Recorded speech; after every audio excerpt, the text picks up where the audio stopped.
আল্লাহ তাআলা বিষয়ে কোরআনুল কারীমে বলেন, সুবহানাল্লাযী আসরা বিআবদিহি লাইলাম মিনাল মাসজিদিল হারামি ইলাল মাসজিদিল আকসা الأقصى الذي باركنا حوله لنريه من آياتنا إنه هو السميع البصير جربنا الله أكبر الله تعالى বলেন, পবিত্র সেই সত্তা, পবিত্র মহান সেই সত্তা যিনি আল্লাহর বান্দা তথা রাসূলুল্লাহ সাল্লাল্লাহু আলাইহি ওয়াসাল্লামকে মসজিদে হারাম থেকে মসজিদে আকসা পর্যন্ত রাত্রিকালীন সফর করালেন এবং সেখান থেকে ঊর্ধ্বগমন করালেন, মেরাজ করালেন। জোরে বলেন না সুবহানাল্লাহ। 7 আসমান ভেদ করে আল্লাহ তাআলার প্রিয় বন্ধু রাসূলুল্লাহ সাল্লাল্লাহু আলাইহি ওয়াসাল্লামকে আল্লাহর কাছে মেহমান বানায়া নিয়ে গেলেন আল্লাহর নবীর পেরেশানি মুক্ত করার জন্য। জোরে বলেন আল্লাহু আকবার। মেরাজুন নবীর ভিতরে 2টা অংশ, একটা হচ্ছে ইসরা, আরেকটা হচ্ছে মেরাজ। ইসরা শব্দটা হলো মসজিদে হারাম থেকে মসজিদ আকসা পর্যন্ত যে রাত্রিকালীন সফর, সেটাকে বলা হয় ইসরা। আর মসজিদ আকসা ফিলিস্তিনের মসজিদুল আকসা থেকে উপরের দিকে আল্লাহর প্যারা হাবিব সাল্লাল্লাহু আলাইহি ওয়াসাল্লামকে আল্লাহ আরশে আজিম পর্যন্ত আল্লাহর কাছাকাছি যে বসালেন, সেই ঊর্ধ্বগমনটাকে বলা হয় মেরাজ। আল্লাহর প্যারা হাবিব সাল্লাল্লাহু আলাইহি ওয়াসাল্লাম বলেন, মাজালিসুল ইলমি হিয়া রাউযাতুম মির রিয়াজিল জান্নাহ। দ্বীন ইলম চর্চার মজলিস, দ্বীন জানার মজলিস, ধর্ম বুঝার মজলিস, ইসলামকে জানার মজলিসকে আল্লাহর প্যারা হাবিব বলেন এটা জান্নাতের বাগান। আল্লাহু আকবার বলেন। তাহলে এই বাগানে, এই ময়দানে, এই প্যান্ডেলে যারা আসবে দুনিয়াবি জান্নাতের বাগানে বসে যাবে। আর আল্লাহ তাআলা এখানে যাকে তাকে এই ময়দানে আনবে না, শুধু জান্নাতি মানুষগুলারই নিয়ে আসবে। জুড়ে বলেন আল্লাহু আকবার। শুধু তাই নয়, আল্লাহর প্যারা হাবিব সাল্লাল্লাহু আলাইহি ওয়াসাল্লাম বলেন, তাদারুসুল ইলমি সাআতাম মিনাল লাইলি খায়রুম মিন ইহয়াইহা। দ্বীন জানার জন্য, ধর্ম বোঝার জন্য, ইসলামকে জানার জন্য রাত্রিবেলা যারা কিছু সময় ব্যয় করে, আল্লাহর প্যারা হাবিব বলেন সারা রাত ধরে নফল ইবাদত করলে যে সওয়াব, সেই সওয়াব তাদের আমলনামায় যুক্ত হয়ে যায়। আল্লাহু আকবার বলেন। বসে বসে ঘন্টা খানিক আলোচনা শুনবেন, সারা রাত ঘুমালেও সারা রাত নফল ইবাদতের সওয়াব পেয়ে যাবেন। যারা বলেন আল্লাহু আকবার। শুধু তাই নয়, আল্লাহর প্যারা হাবিব সাল্লাল্লাহু আলাইহি ওয়াসাল্লাম অন্য হাদিসে ঘোষণা করেন, কোরআনুল কারীমের একটা আয়াত জানার জন্য, কয়টা আয়াত? একটা আয়াত। কোরআনুল কারীমের একটা আয়াত জানার জন্য, বুঝবার জন্য যারা কোনো আলেমের সামনে বসে যায়, আল্লাহর প্যারা হাবিব বলেন 100 রাকাত নফল নামাজ পড়লে যে সওয়াব, কয় রাকাত? 100 রাকাত নফল নামাজ পড়লে যে সওয়াব, তার চাইতেও বেশি সওয়াব লাভ করা যায়। আল্লাহু আকবার বলেন। আর শুধু তাই নয়, যারা দ্বীন জানার জন্য, ধর্ম বোঝার জন্য, ইসলামকে জানার জন্য, ইসলামকে শেখার জন্য তালেবে ইলম ছাত্র হয়ে যায়, কোরআনের ছাত্র হয়ে যায়, তাদের জন্য গাছপালা, পশু পাখি, সাগরের ভিতরে থাকা মাছ, পুকুরে থাকা মাছ, জলজ প্রাণী, পাহাড়ি প্রাণী সবাই মিলে আল্লাহর কাছে দোয়া করে। জুড়ে বলেন আল্লাহু আকবার। তাদের গুনাহ মাফ চায়। আপনারা এখানে এসে বসে থাকছেন, আপনাদের জন্য দোয়া করছেন, গাছপালা, তরু লতা, সাগরের ভিতরে থাকা জলজ প্রাণী, মাছ এবং পাহাড়িকা যত সব প্রাণী আছে, পাহাড়ের যত গাছপালা আছে, সব কিছু আপনার জন্য আমার জন্য দোয়া করছে। এর চাইতে বড় ব্যাপার, ভাগ্যের ব্যাপার, বড় কপালওয়ালা লোক আর কি হতে পারে? জোরে বলেন ঠিক কিনা? পুরা কপালওয়ালা লোকদেরকে যদি আপনি পিঠের মধ্যে ফেরাক পিটে দেন, তারপরে এখানে আসতে পারবে না। একমাত্র জান্নাতি মানুষগুলো এখানে আসতে পারবে। আল্লাহ প্যারা হাবিব বলেন, মান সালাকা তরিকান ইয়ালতামিসু ফীহি সাহালাল্লাহু লাহু তরিকান ইলাল জান্নাহ। জোরে বলেন আল্লাহু আকবার। আল্লাহর প্যারা হাবিব বলেন, কোন মানুষ যখন কোন তালেবে ইলম, সেটা হোক ছোট বাচ্চা, সেটা হোক মধ্যবয়সী, মধ্যম বয়সী, সেটা হোক মুরব্বী, মূলত হতে হচ্ছে তালেবে ইলম। আপনি মুরব্বী হলেও যদি মসজিদের ইমাম সাহেবের কাছে হেঁটে হেঁটে যান কিছু জানার জন্য, অথবা কোনো একজন আলেমের কাছে যান হেঁটে হেঁটে কিছু জানার জন্য, আপনি তালেবে ইলম। আর এই তালেবে ইলম যখন কিছু জানার জন্য মাদ্রাসা, মসজিদ কিংবা ইমাম সাহেবের কাছে কিংবা কোনো আলেম ওলামার কাছে কিংবা তাফসির মাহফিলে, আল্লাহর প্যারা হাবিব বলেন, ওই মানুষটা, ওই তালেবে ইলমটা শুধু মাদ্রাসায় যায় না, শুধু মসজিদে যায় না, শুধু মাহফিলে যায় না, শুধু আলেমের কাছে যায় না, ওই মানুষটা জান্নাতের দিকে যায়। জোরে বলেন আল্লাহু আকবার। আল্লাহ ওই মানুষটাকে জান্নাতের দিকে যাবার জন্য, জান্নাত পর্যন্ত যাবার জন্য পথটাকে সহজ করে দেয়। আল্লাহ আমাদের সবাইকে জান্নাতের পথ ধরার তৌফিক দান করুন বলি আমিন। আল্লাহর রাসূল বলেন, যখন রজব মাস আসে, রজব মাস ঢোকে, রজবের চাঁদ দেখা যায়, রজব মাস যখন প্রবেশ করে, إذا دخل رجب قال رسول الله صلى الله عليه وسلم كان رسول الله صلى الله عليه وسلم إذا دخل رجب قال رسول الله صلى الله عليه وسلم اللهم بارك لنا في رجب وشعبان وبلغنا رمضان। জোরে বলেন আমিন। আল্লাহ রাসূল রজব মাস যখন আসতেন তখন দোয়া করতেন, সাহাবাদেরকে শিক্ষা দিতেন, সাহাবাদেরকে বলতেন তোমরা পরিবারদেরকেও শিক্ষা দিও, আল্লাহুম্মা বারিক লানা ফি রজব ওয়া শাবান ওয়া বাল্লিগনা রমাদান। জোরে বলেন আমিন। এই দোয়া বেশি বেশি পড়বেন, পরিবারকে পড়তে বলবেন, মা বোনরা পড়বেন, পারবেন ইনশাআল্লাহ। আল্লাহ তৌফিক দান করুন বলি আমিন। আল্লাহ রাসূল শিক্ষা দিচ্ছেন যে আল্লাহ রজব মাস এবং শাবান মাসে বরকত দাও, আর আমার হায়াতটা রমাদান মাস পর্যন্ত বাড়ায়া দাও। জোরে বলেন না আমিন। এই দোয়াটা বেশি বেশি করবেন। এই রজব মাসে কোনো একটা দিন, রজব মাসের কোনো একটা দিন আল্লাহর রাসূলকে আল্লাহ মেহমান বানায়া, আল্লাহর কাছে মেহমান বানায়া আল্লাহর সান্নিধ্যে নিয়ে গেছে। জোরে বলেন না আমিন। আল্লাহু আকবার বলেন।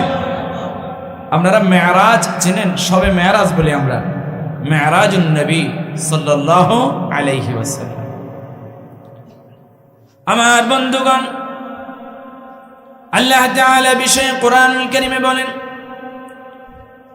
সুবহানাল্লাযী আসরা বিআবদিহি লাইলাম মিনাল মাসজিদিল হারামি ইলাল মাসজিদিল আকসা الذي باركنا حوله لنريه من آياتنا إنه هو السميع البصير। জোরে বলেন আল্লাহু আকবার।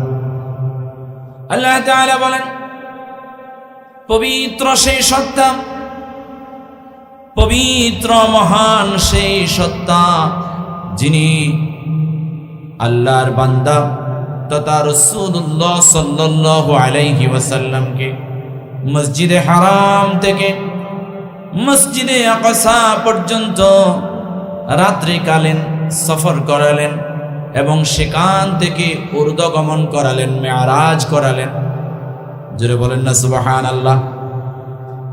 7 আসমান ভেদ করে আল্লাহ তাআলার প্রিয় বন্ধু রাসূলুল্লাহ সাল্লাল্লাহু আলাইহি ওয়াসাল্লামকে আল্লাহর কাছে মেহমান বানায়া নিয়ে গেলেন আল্লাহর নবীর পেরেশানি মুক্ত করার জন্য।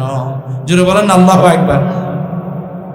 মেরাজুন নবীর ভিতরে 2টা অংশ, একটা হচ্ছে ইসরা, আরেকটা হচ্ছে মেরাজ।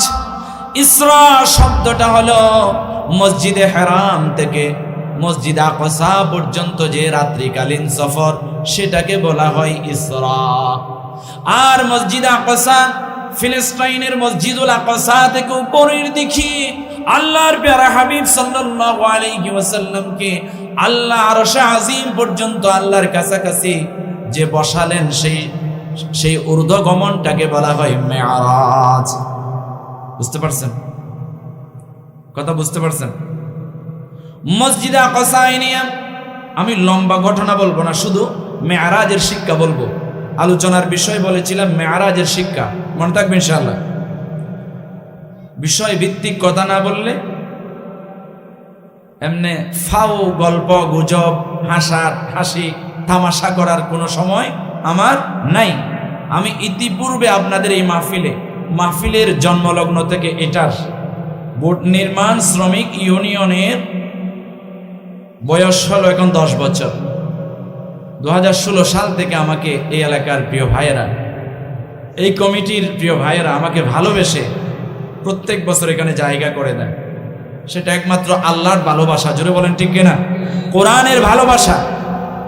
আমার চেহারা দেখে নয়, আমি আসলে এখানে কারো চেহারা দেখে কথা বলি না, একমাত্র কোরআন এবং হাদিস থেকে বিষয় ভিত্তিক কথা বলে থাকি। জোরে বলেন ঠিক কিনা? আল্লাহ আমাকে আজকেও বিষয় ভিত্তিক কিছু কথা বলার তৌফিক দান করুন বলি আমি। আমার বন্ধুগণ, আমি মেরাজের শিক্ষার কথা বলছি।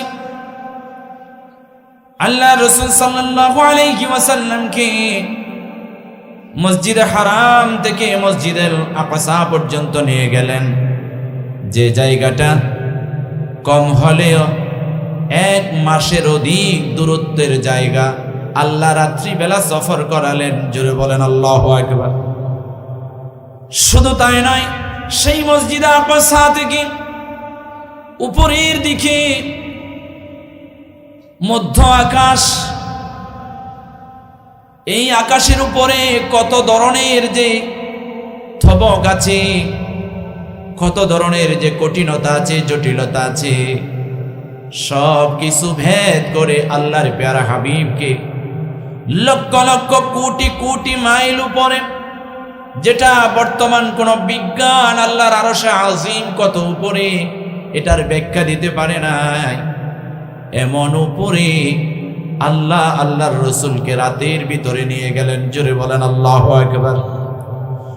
সর্বপ্রথম মসজিদুল আকসায় নিয়ে রাসূল পাক সাল্লাল্লাহু আলাইহি ওয়াসাল্লামের সাথে আদম আলাইহিস সালাম থেকে ঈসা রূহুল্লাহ পর্যন্ত যত নবী রাসূল দুনিয়াতে এসেছিলেন, সব নবীর সাথে সাক্ষাৎ করালেন, পরিচয় করালেন। জোরে বলেন আল্লাহু আকবার। ওই মসজিদে আকসার মধ্যে আল্লাহর প্যারা হাবিব সাল্লাল্লাহু আলাইহি ওয়াসাল্লাম সহ সব নবী রাসূল নামাজ পড়বেন। নামাজের ইমামতি কে করবেন? আল্লাহ তাআলার হুকুমে রাসূল পাক সাল্লাল্লাহু আলাইহি ওয়াসাল্লাম তথা আমাদের শেষ নবী, বিশ্ব নবী, আকায়ে নামেদার, তাজেদার মদিনা, সরকারে দু জাহান, মোহাম্মদ মুস্তাফা আহমদ মুজতবা সরকারে দু আলমকে ইমামতির মাধ্যমে অন্যান্য নবী রাসূল আমাদের বিশ্ব নবীর পেছনে মুক্তাদি হইয়া আমাদের মুহাম্মদ সাল্লাল্লাহু আলাইহি ওয়াসাল্লামকে ইমাম বানায়া রাসূলের ইমামতিতে অন্যান্য সব নবী রাসূল মুক্তাদি হয়ে নামাজ পড়ালেন। জোরে বলেন আল্লাহু আকবার। তার মানে আল্লাহ এটা আমাদেরকে শিক্ষা দিলেন, আমাদের মুহাম্মদ সাল্লাল্লাহু আলাইহি ওয়াসাল্লাম হলো শ্রেষ্ঠ নবী, সর্বশেষ নবী, সব চাইতে বড় নবী, সব চাইতে মর্যাদাপূর্ণ নবী। আল্লাহু আকবার বলেন। যে নবীর উম্মত হবার জন্য অনেক নবীরাও পাগল পারা ছিল, জোরে বলেন আল্লাহু আকবার। সেই নবীর উম্মত হয়েছে আমরা, অথচ সেই নবীর মাহফিলে সেই নবীর কথা শোনার জন্য অনেক মানুষ আসতে পারে না, জোরে বলেন ঠিক কিনা? নাউজুবিল্লাহ বলেন। আমার বন্ধুগণ, তাহলে আল্লাহ মসজিদুল আকসায় নিয়ে রসুলকে সকল নবীর সর্দার বানিয়ে দিলেন, এটা আমাদের শিক্ষা দিলেন। রসুলকে সকল নবীর ইমাম বানিয়ে দিলেন, এটা আমাদেরকে শিক্ষা দিলেন। রসুল পাক সাল্লাল্লাহু আলাইহি ওয়াসাল্লাম উপরের দিকে গেলেন আল্লাহর হুকুমে, আল্লাহ বিশেষ মাধ্যমে নিয়ে গেলেন। যেতে যেতে যেতে এক একটা আসমান ভেদ করে এক একটা নবী আসমানের উপরে আল্লাহ রেখেছেন, তাদের সাথে সাক্ষাৎ করালেন।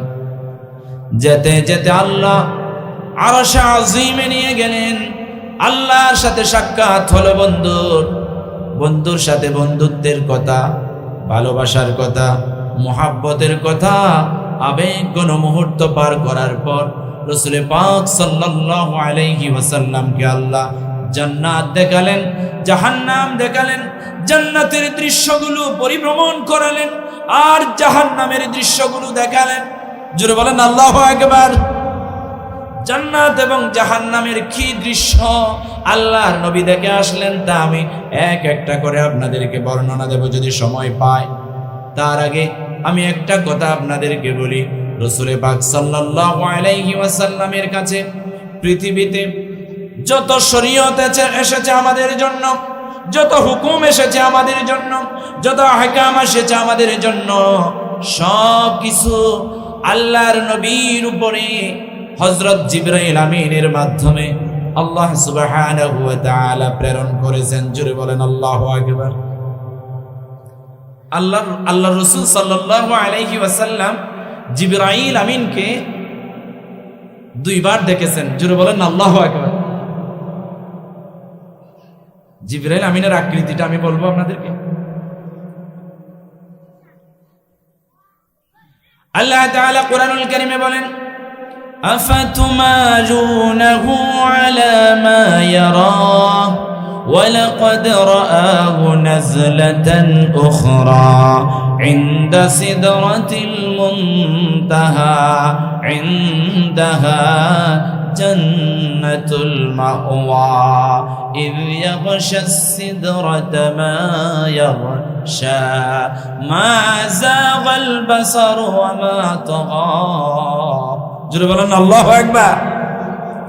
আল্লাহর নবী জিবরিল আমিনকে দুইবার দেখেছেন, তার মধ্যে একবার হচ্ছে সিদরাতুল মুনতাহা। জোরে বলেন আল্লাহু আকবার। আল্লাহর নবী সাহাবাদেরকে জিবরিল আমিনের আকৃতি বর্ণনা করেন। সাহাবারা জিজ্ঞাসা করেন, ইয়া রাসূলুল্লাহ, জিবরিল আমিন দেখতে কেমন? আল্লাহর নবী বলেন, জিবরিল আমিন যখন তার আকৃতিকে প্রদর্শন করে আমি যা দেখেছি গোটা দুনিয়াটা ভরে গিয়েছে। জোরে বলেন আল্লাহু আকবার।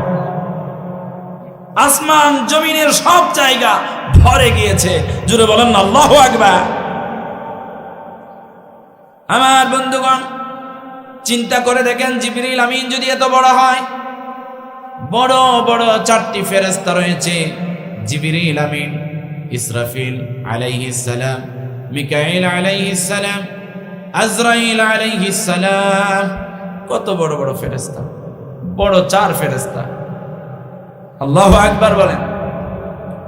আমার বন্ধুগণ, আমি বোঝাতে চেয়েছিলাম জিবরিল আমিন আল্লাহর নবীর কাছে ওহী নিয়ে আসতেন, হুকুম আহকাম গুলো আল্লাহর কাছে জানায়া দিতেন। আল্লাহর রাসূলের কাছে কুরআনুল কারীমকে ওহী নিয়ে আসতেন। জোরে বলেন আল্লাহু আকবার। কিন্তু আমার বন্ধুগণ,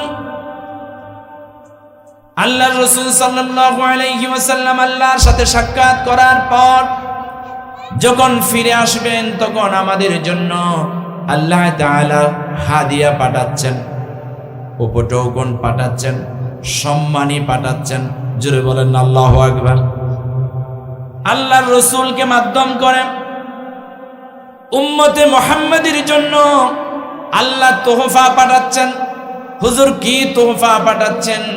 তা হচ্ছে নামাজ। জুড়ে বলেন আল্লাহু আকবার। পৃথিবীর সব হুকুম আহকাম, সব শরীয়তের মাসালা মাসাইল সব কিছু আল্লাহর নবীর মাধ্যমে, জিবরাইল আমিনের মাধ্যমে মাধ্যম দিয়ে পাঠালেন। কিন্তু 5 ওয়াক্ত নামাজ এটা আল্লাহর বন্ধুকে উম্মতে মুহাম্মাদের জন্য সরাসরি কোনো মাধ্যম ছাড়া পাঠালেন। জুড়ে বলেন আল্লাহু আকবার। গুরুত্ব আছে না নাই? আরো জুড়ে বলেন আছে না নাই? আমরা কি গুরুত্ব দেই না? অথচ এই 5 ওয়াক্ত নামাজ আমরা পড়ি, এটা 50 ওয়াক্ত ছিল। আল্লাহর নবী যখন এই নামাজগুলো মেরাজ থেকে আল্লাহর সাথে সাক্ষাৎ করার পর আমাদের জন্য নিয়ে আসতেছিলেন, হযরত মুসা আলাইহিস সালাম আল্লাহর নবীকে পেয়ে গেলেন, সাক্ষাৎ হয়ে গেল। মুসা আলাইহিস সালাম জিজ্ঞাসা করেন, ইয়া রাসূলুল্লাহ, আপনার উম্মতের জন্য আল্লাহ কি দিয়েছেন? আল্লাহর নবী বলেন, আমার উম্মতের জন্য আল্লাহ তাআলা মেহেরবানি করে 50 ওয়াক্ত নামাজ দিয়েছেন। জোরে বলেন আল্লাহু আকবার। মুসা ডাক মেরে কয়, হে নবী, আপনি যান আল্লাহর কাছে যান। আপনার উম্মতেরা 50 ওয়াক্ত নামাজ পড়তে পারবে না। আমি আমার কওমদের থেকে, আমার কওমের উপর নামাজ ফরজ ছিল, আমার কওমেরা নামাজ পড়তে পারে নাই, অনেকে নামাজ পড়তো না। এত ওয়াক্ত নামাজ আপনার উম্মতেরা পড়তে পারবে না। আল্লাহর কাছে আপনি আবার যান। এভাবে বারবার যেতে যেতে কয়েকবার গিয়ে 5 ওয়াক্ত কমায়া নিয়ে আসে। আল্লাহু আকবার বলেন। আল্লাহর নবী আল্লাহর কাছে একবার যায়, আবার 5 ওয়াক্ত কমায়া দেয়। এভাবে করতে করতে শেষমেশ 5 ওয়াক্ত নামাজ নিয়ে ফিরে আসতেছিলেন। মুসা আলাইহিস সালাম বলেন, হে রাসূল, আপনি আবার যান। আপনার উম্মতেরা অনেকেই এই 5 ওয়াক্ত নামাজও পড়তে পারবে না, তাদের কষ্ট হয়ে যাবে। জোরে বলেন সুবহানাল্লাহ। আল্লাহর নবী লজ্জায়, আমি 50 ওয়াক্ত দিয়েছি আপনার জন্য, এই 50 ওয়াক্ত মোহরাঙ্কিত হয়ে গিয়েছে, তবে আমি কমায়া আপনাকে 5 ওয়াক্ত নামাজ দিলাম। এই 5 ওয়াক্ত নামাজ যদি আপনার কোনো উম্মতেরা পড়ে, আমি 50 ওয়াক্ত নামাজের সওয়াব আপনার উম্মতের জন্য দিয়ে দিলাম। জোরে বলেন আল্লাহু আকবার। চিন্তা করে দেখেন, আমরা নামাজ পড়ছি 5 ওয়াক্ত, আর এই 5 ওয়াক্ত নামাজ আল্লাহর দরবারে লেখা হবে 50 ওয়াক্ত। জোরে বলেন আল্লাহু আকবার। আর সেই নামাজই আমরা পড়ি না। কিন্তু সারা রাত সবে মেরাজ আসলে আমরা মেরাজের কাহিনী শুনি, এরপরে গরু জবে করে গোশত খায়, কিন্তু মসজিদে যায় না। কিন্তু মেরাজ আমাদেরকে কি শিক্ষা দেয়? মেরাজ আমাদেরকে ফরজ নামাজের শিক্ষা দেয়। জোরে বলেন ঠিক কিনা? আমার বন্ধুগণ, কিয়ামতের ময়দানে সর্বপ্রথম নামাজের হিসাব হবে। আউয়ালু মা ইউহাসাবু বিহিল আবদু ইয়াউমাল কিয়ামাতিস সালাহ। কিয়ামতের ময়দানে সর্বপ্রথম নামাজের হিসাব হবে। যার নামাজের হিসাব সুন্দর হবে, আল্লাহ তাআলা তার পরবর্তী ধাপগুলো, পরবর্তী হিসাবগুলো সহজ করে দেবে। জোরে বলেন আল্লাহু আকবার।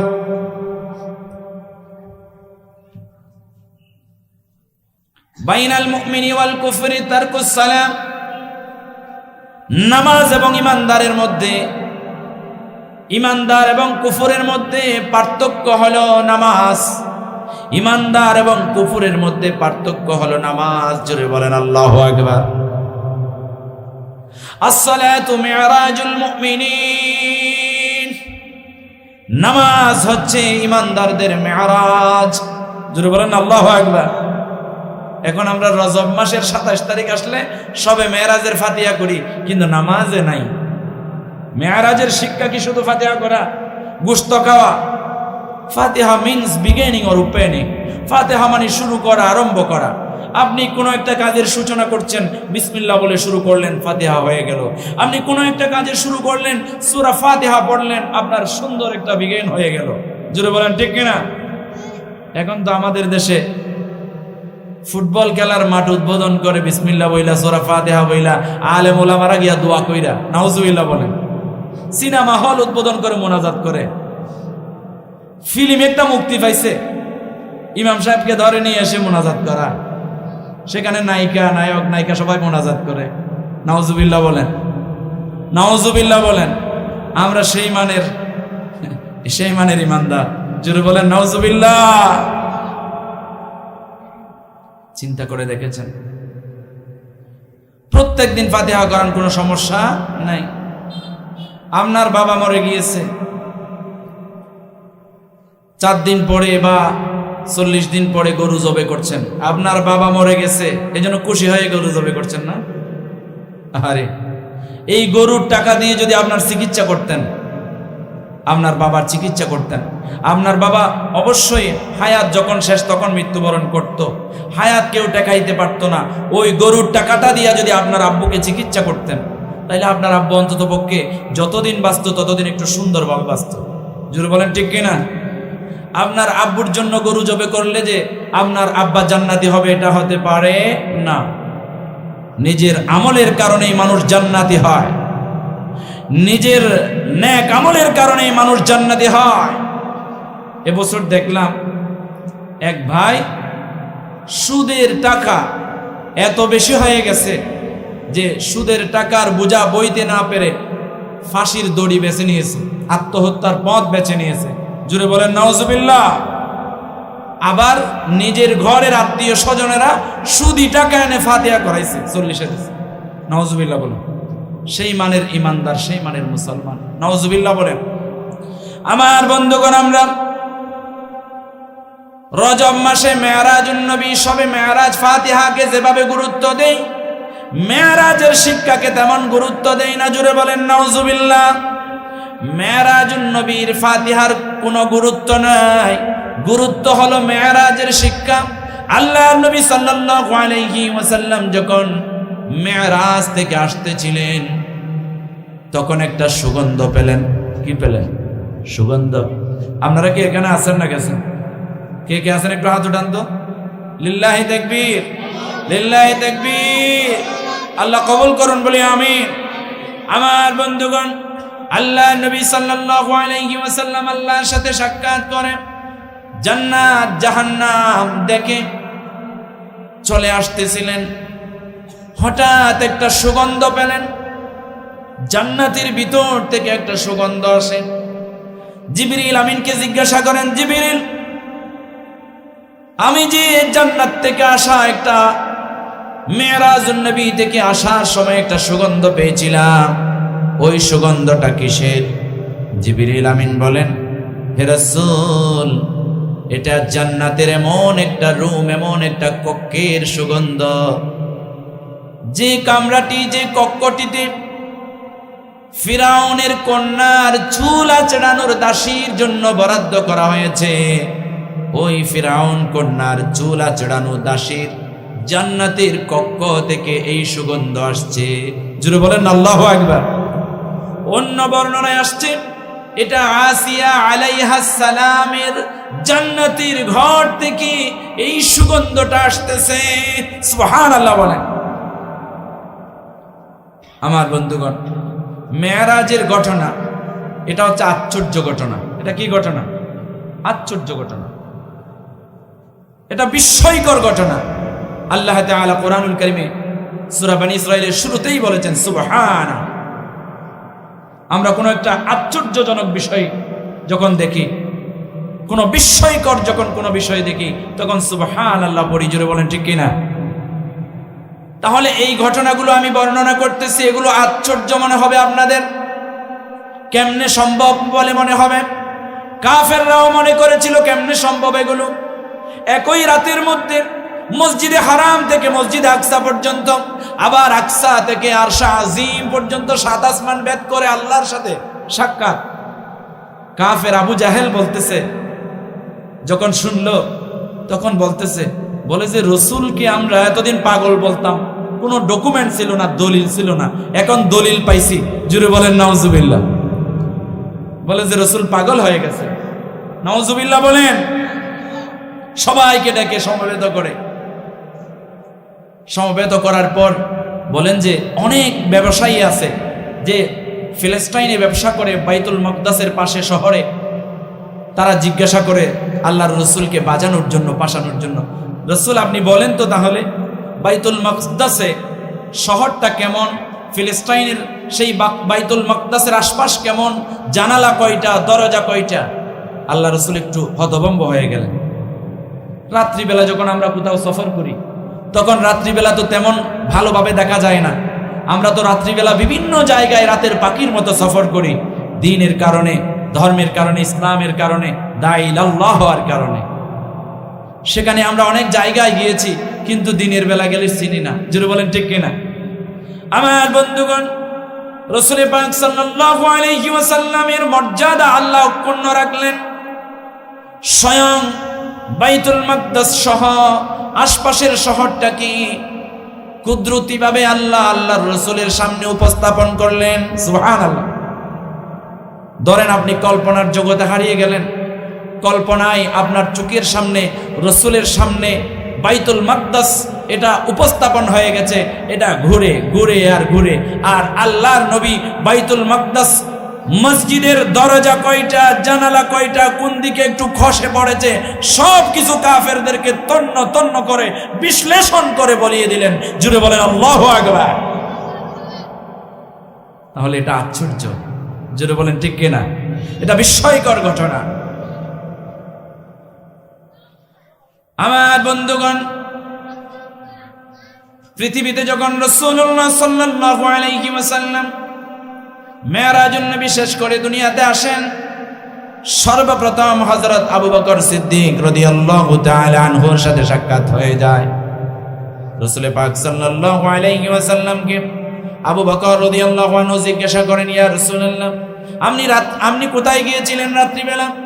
আমি রাত্রিবেলা আপনাকে অনেক খোঁজাখুঁজি করেছি, পাই নাই। রাসূল পাক সাল্লাল্লাহু আলাইহি ওয়াসাল্লাম বলেন, আমাকে আল্লাহ মসজিদে হারাম হয়ে মসজিদ আকসা পর্যন্ত ওখান থেকে আল্লাহ ঊর্ধ্বগমন করালেন, ওখানে উপরের দিকে সফর করায়া আল্লাহর সাথে আল্লাহর সান্নিধ্যে নিয়ে গেলেন। আল্লাহর সাথে সাক্ষাৎ পেয়ে আল্লাহ আমাকে জান্নাত দেখালেন, জাহান্নামের চিত্রগুলো দেখালেন। জুড়ে বলেন আল্লাহু আকবার।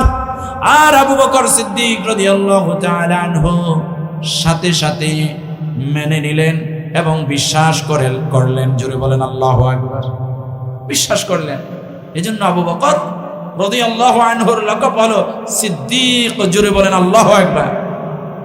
তোমাকে ডাকি যদি একবার আল্লাহ, আমাকে কাছে টানো বারবার।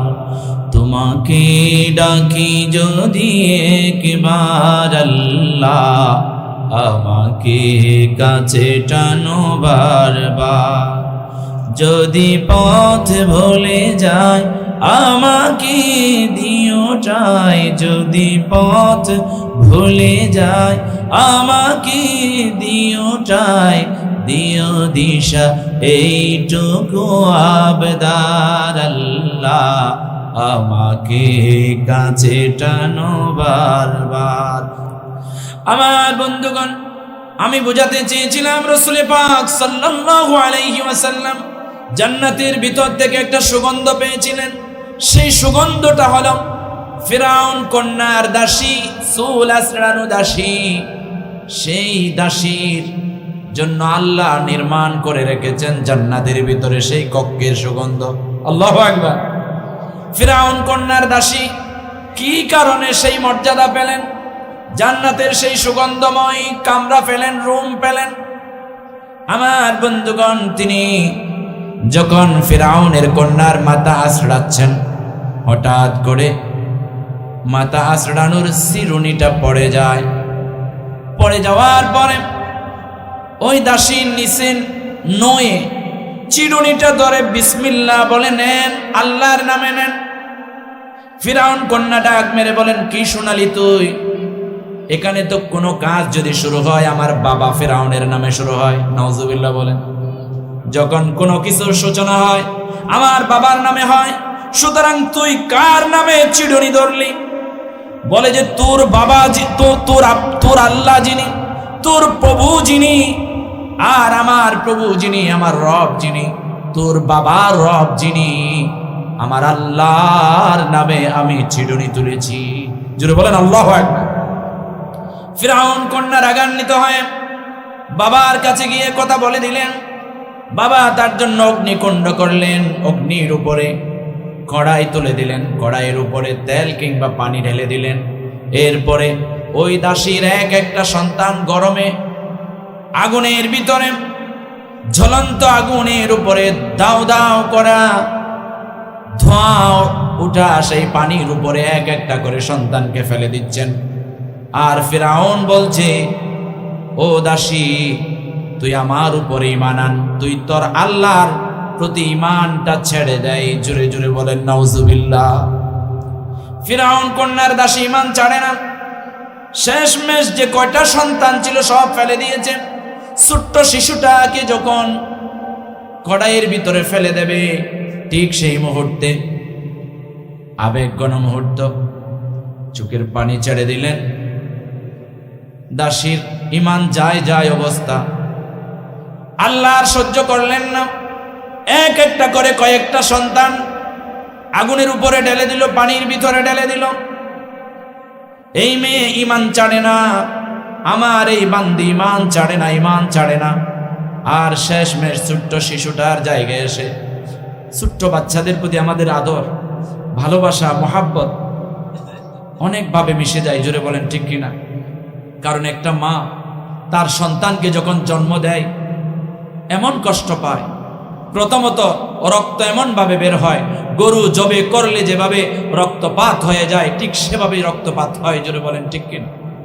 আমাদের মায়েরা যখন একটা সন্তান জন্ম দেয়, ডেলিভারি হয়, কেমন ব্যথা পায়। মেডিকেল সায়েন্টিস্টরা গবেষণা করে বলছে, একটা মানুষের একটা নয়, দুইটা নয়, তিনটা নয়, চারটা নয়, 40টা হাড্ডি একসাথে জোর করে বিশাল গুর্জ বা হাতুড়ি কিংবা পাথর দিয়ে ভেঙে চূর্ণ বিচূর্ণ করে দিলে যে মানুষটা যে না ব্যথা পায়, তার চাইতেও বেশি ব্যথা পায় আমাদের মায়েরা। জোরে বলেন আল্লাহু আকবার। সেই শিশুটাকে যখন ফেলে দেবে, শিশুর মুখ দিয়ে আওয়াজ বের হয়ে গেল, সুবহানাল্লাহ। পৃথিবীতে 3টা শিশু, ছোট্ট শিশু মায়ের কোলে দোলনায় 3টা শিশু কথা বলেছে। একটা হচ্ছে ফিরআউন কন্যার দাসীর, সেই দাসীর ছোট্ট শিশু কথা বলেছে। আরেকটা হচ্ছে ইউসুফ আলাইহিস সালাম এবং জুলাইখার ঘটনা তো আপনারা শুনেছেন, কাহিনী শুনেছেন।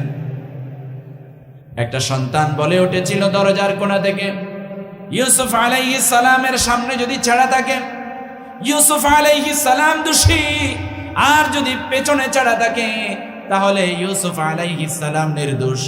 ওই সন্তানটি কথা বলে দিচ্ছিলেন। আর একটা কথা বলেছিলেন দোলনায় ঈসা আলাইহিস সালাম, মরিয়ম তো নয়, ঈসা আলাইহিস সালাম। জোরে বলেন আল্লাহু আকবার। ফিরআউন কন্যার দাসীর সেই ছোট্ট শিশু কথা বলা শুরু করে দিলেন, মা তুমি কাঁদো না, তুমি ঈমান ছাড়ো না, আল্লাহর উপর দৃঢ় বিশ্বাস রাখো, ঈমানের উপর অটুট অবিচল থাকো। আমি এই পানির ভিতরে ধাউ ধাউ করা আগুন, জ্বলন্ত পানির ভিতরে আমি জান্নাত দেখতে পাচ্ছি। জোরে বলেন আল্লাহু আকবার। ওনার ঈমানটা আরো বেড়ে গেল, মজবুত হয়ে গেল শিশুটা, এবং সেই দাসীটাকে ফিরআউন ফেলে দিলেন। এজন্য তার এত মর্যাদা বেড়েছে। রাসূল পাক সাল্লাল্লাহু আলাইহি ওয়াসাল্লাম জান্নাতের সেই সুগন্ধ, সুঘ্রাণ পেলেন। সেই ফিরআউন কন্যার দাসীর সুঘ্রাণ, সেই ঘরের সুঘ্রাণ পেলেন। জুড়ে বলেন আল্লাহু আকবার। জান্নাতের কথা আমরা অনেক শুনেছি, জাহান্নামের একটু দৃশ্য দেখায় আমি শেষ করে দিচ্ছি। আল্লাহ রসুলকে মেরাজে নিয়ে গিয়া জাহান্নামের দৃশ্যগুলো দেখালেন। একটা দৃশ্য দেখালেন আল্লাহর নবীকে, জাহান্নামের ভিতরে লক্ষ লক্ষ কোটি কোটি মানুষকে সারিবদ্ধ করে শোয়ায়া জাহান্নামের আযাবের ফেরেশতারা বড় বড় পাথর নিয়ে, জাহান্নামের বিশাল বিশাল লোহার গুর্জ দিয়ে ওই মানুষগুলোর মাথায় আঘাত করে চূর্ণ বিচূর্ণ হয়ে যায়। মানুষটা মরে না, কিন্তু আঘাত পায়, ব্যথা পায়। তখন জিবরিল আমিনকে ডাক মেরে বলেন, জিবরিল এটা আমি কি দেখলাম? জিবরিল আমিন বলেন, ইয়া রাসূলুল্লাহ, ইয়া হাবিবাল্লাহ, ওরা হচ্ছে সেই নামাজি যারা ফজরের নামাজ জোহরে পড়ে, জোহরের নামাজ আসরে পড়ে, আসরের নামাজ মাগরিবে পড়ে, এক সপ্তাহের নামাজ গিয়া জুমার দিন একদিন হাজিরা দেয়। জুড়ে বলেন নাউজুবিল্লাহ। নামাজ একেবারে পড়ে না, তাদের অবস্থা কেমন হবে দেখেন। এখন নামাজ পড়ে কিন্তু নামাজে উদাসীন, নামাজ অবহেলা করে, তাদের কি চিত্র আল্লাহর নবী জাহান্নামে দেখে আসলেন। জুড়ে বলেন না নাউজুবিল্লাহ। জাহান্নামী এবং জান্নাতবাসী, যখন জান্নাতীরা জান্নাতে চলে যাবে আর জাহান্নামীরা জাহান্নামে চলে যাবে, জাহান্নামী এবং জান্নাতীদের সাথে একবার দেখা হবে, সুবহানাল্লাহ। তখন জাহান্নামীদেরকে জান্নাতীরা ডাক মারবে, ও ভাইরা, তোমরা তো আমার কেউ খালাতো ভাই, কেউ ফুফাতো ভাই, কেউ আত্মীয় স্বজন, তোমরা তো জান্নাতে আসার কথা ছিল, তোমরা জাহান্নামে কেন গেলা? তারা ডাক মেরে বলবে, ক্বালু লাম নাকু মিনাল মুসাল্লিন, আমরা নামাজি ছিলাম না। চিন্তা করে দেখেছেন? ওয়া লাম নাকু নুতইমুল মিসকিন, আমরা মিসকিনদেরকে খাবার দিতাম না। জাহান্নামীরা বলবে। সময় শেষ, আমি আর লম্বা করছি না। আল্লাহর নবী আরেকটা জিনিস দেখে আসলেন জাহান্নামের ভিতরে, মেরাজের শিক্ষাটা।